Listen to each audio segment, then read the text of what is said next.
Assalamualaikum warahmatullahi wabarakatuh. Bismillah walhamdulillah wala haula wala quwata illa billah. Allahumma sholli ala sayyidina Muhammad wa ala alihi wa sahbihi wa man tabi'ahu ila yaumil amma ba'du. Peserta didik kelas 7 yang Pak Ohan banggakan, marilah kita senantiasa memanjatkan rasa syukur kehadirat Allah Subhanahu wa taala karena atas segala limpahan karunia dan anugerahnya kita masih diberikan kesehatan, kehidupan, dan kemauan untuk terus beraktivitas, wabil khusus untuk terus belajar sebagai bekal masa depan kita, pada wabil khusus masa depan kalian.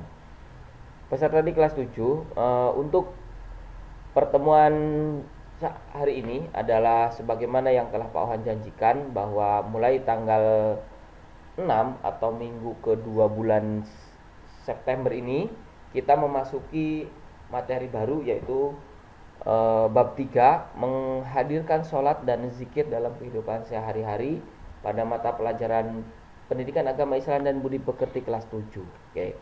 Berikut materi yang dapat Pak Ohan sampaikan untuk kalian. Yang pertama ini bab 3 ya, menghadirkan sholat dan zikir dalam kehidupan sehari. Tujuan pembelajarannya apa? Yang pertama, melalui pembelajaran inquiry, ini dapat kita terapkan secara utuh ketika kita bertemu secara luring atau luar jaringan atau di dalam kelas ya. Kalian dapat menghubungkan hakikat sholat dan zikir dalam mencegah perbuatan keji dan munkar. Yang kedua, melalui teknik pembelajaran teknik everyone is teacher, berarti kamu, setiap orang dari kalian adalah guru, karena menuliskan contoh perilaku ketakwaan sebagai pemaknaan sholat dan zikir dalam mencegah perbuatan keji dan mungkar di lingkungan sosial. Yang ketiga, tujuan pembelajarannya adalah melalui pembelajaran berbasis produk, kalian dapat membuat quote atau catatan tentang sholat dan zikir mencegah perbuatan keji dan munkar dalam media sosial atau media lainnya. Nah, ini di akhir slide sudah Pak Ohan sajikan tugas apa yang harus kalian kerjakan, quote atau apa ya, atau sejenisnya yang Pak Ohan minta nanti di tayangan terakhir ya. Untuk yang pertama ini infografisnya ya, menghadirkan sholat dan zikir dalam kehidupan sehari-hari itu adalah makna sholat dan zikir. Salat untuk meraih ketakwaan dan menghindarkan perilaku tercela, hikmah melaksanakan sholat dan zikir, dan mengamalkan sholat 5 waktu dan zikir secara konsisten. Konsisten itu secara kontinu, istiqomah terus begitu tanpa putus, begitu ya, kecuali terputus misalnya ada uzur syar'i, sehingga dapat mencegah perbuatan keji dan mungkar. Nah, ini anak-anak, ada sebuah pantun pemantik cari barang lama di gudang, mengikat pagar dengan kawat, jadikan hidup lebih terang, sholat 5 waktu jangan terlewat. Nah, itu satu ya. Kedua, ini masih pantun pemantik juga ini Mbak. Ke Semeru pergi berkemah. Ayo, siapa yang ingin ke Gunung Semeru, ke Ranukumbolo gitu ya. Pohon ulangi, ke Semeru pergi berkemah, buat teh jangan pakai gula, banyak-banyak beribadah, hindari perbuatan tercela. Satu hikmah atau yang dapat diambil dari dua pantun ini adalah, yang pertama apa? Jangan tinggalkan sholat.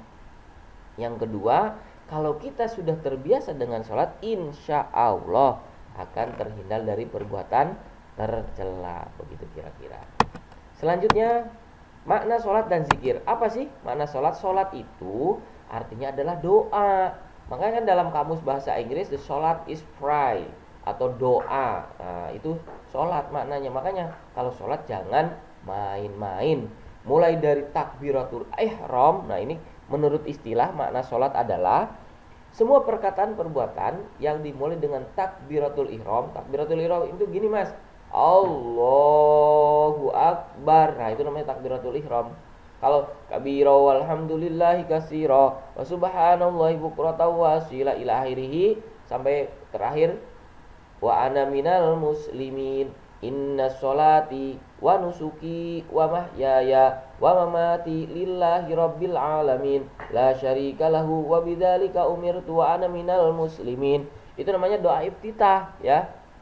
Kemudian diakhiri dengan salam. Assalamualaikum warahmatullah. Assalamualaikum warahmatullah. Itu namanya sholat ya. Bagaimana dengan zikir? Apa itu arti zikir? Zikir itu ingat. Ingat dalam arti ingat kepada siapa? Kepada Allah, sebagai upaya mendekatkan diri kepada Allah. Kalau kita tidak, contoh saja, kamu menyukai sesuatu. Nah ini kelas 7 ini sudah mulai mengenal lawan jenisnya.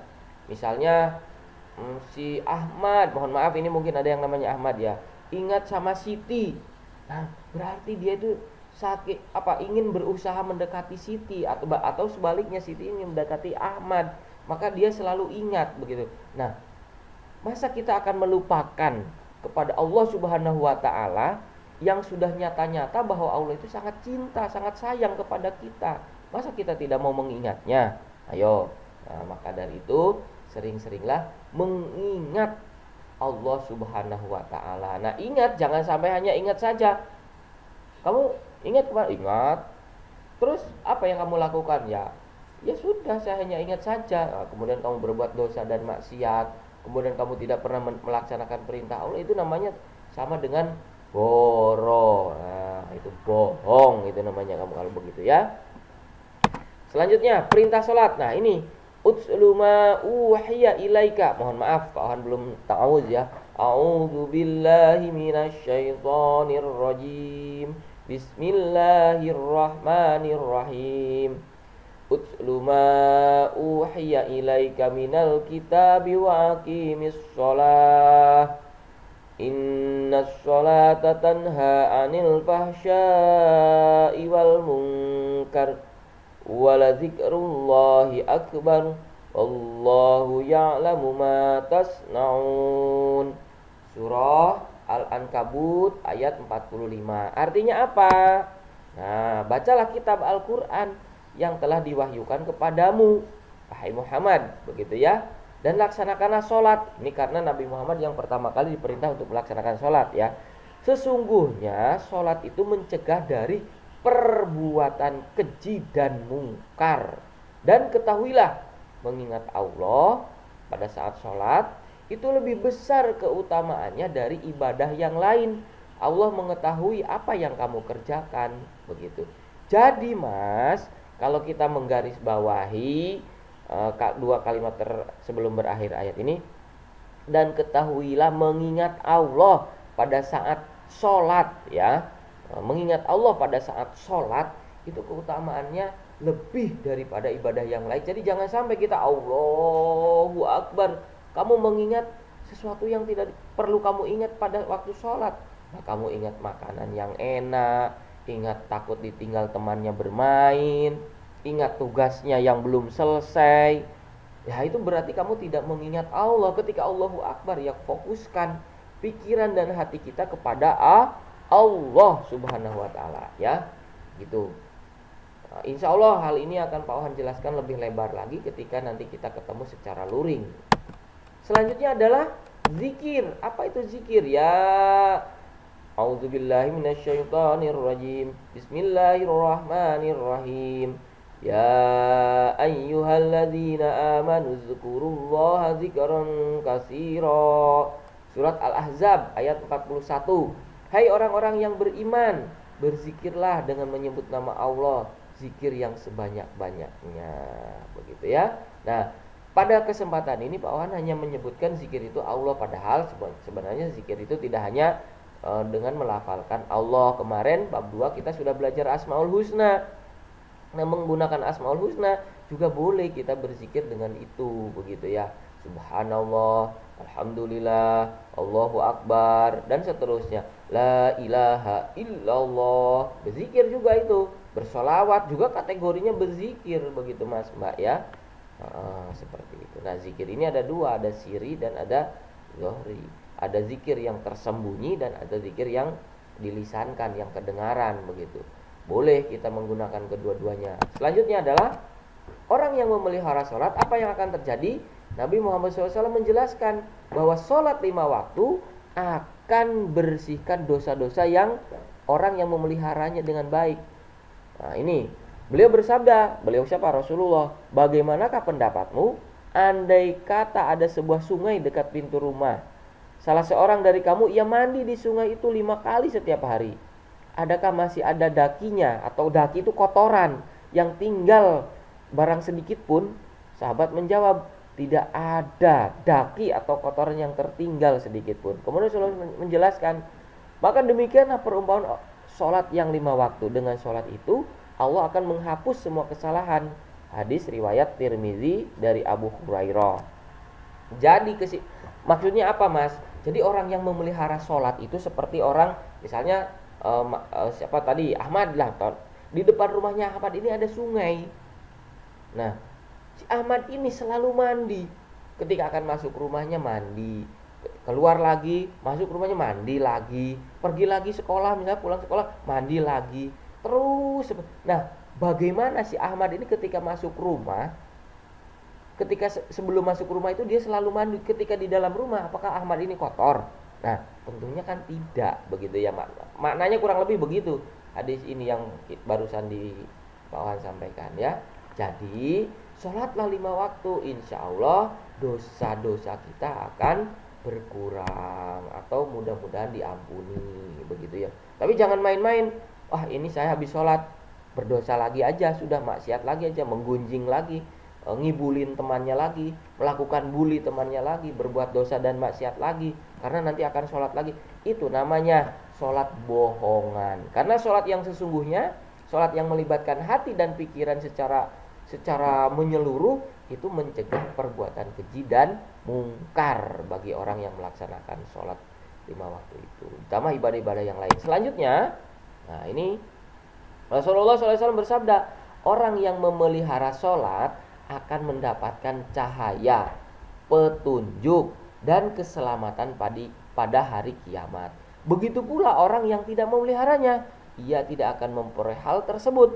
Ia akan bersama Qarun, Firaun, Haman, dan Ubay bin Khalaf di hari kiamat nanti. Bisa jadi dengan Abu Jahal, Abu Lahab, begitu kurang lebih ya. Itu orang yang tidak mau melaksanakan sholat. Hadis ini diriwayatkan oleh siapa? Hadis riwayat Ahmad dan Tabrani dari Abdullah bin Umar. Selanjutnya, apa hikmah sholat dan zikir ini? 1. Tertanamnya akidah tauhid dalam jiwa. Hubungan antara manusia dengan Allah Subhanahu wa Ta'ala terjalin baik. Kedamaian, keamanan, keselamatan dari Allah akan kita dapatkan. Memperkuat jiwa kita, memperoleh ketenangan jiwa, melatih hidup disiplin dan taat aturan, membiasakan perbuatan atau perkataan yang baik dan penuh manfaat, menumbuhkan akhlak mulia seperti amanah, jujur, dan seterusnya ya. Nah, itu yang dapat Pak Ohan sampaikan ringkasan dari bab 3. Selebihnya ini ada tugas belajar untuk kalian, baca lagi buku paket PAI dan Budi Pekerti bab 3 ini. Kamu harus baca lagi ya. Bukti fisiknya apa? Bukti fisiknya ketika kamu di Pak Ohan kasih soal-soal tentang bab 3 ini kamu dapat nilai bagus. Itu tandanya kamu telah membaca, memahami, dan mengerti apa yang kamu baca dan apa yang kamu pelajari. Yang kedua, buat poster sertakan foto kalian tentang ajakan sholat dan keutamanya. Ini misalnya wajahnya Pak Ohan, teneng, ayo sholat mencegah perbuatan keji dan mungkar. Nah itu kamu buat poster ya. Kamu bisa kok buat poster pakai Canva atau pakai HP kamu, kan kalian HP-nya canggih-canggih kan. Nah setelah jadi poster kalian itu, kemudian kalian jadikan status. Boleh di status WA-nya, boleh di Instagram-nya, boleh di Facebook-nya, boleh di YouTube-nya, silahkan.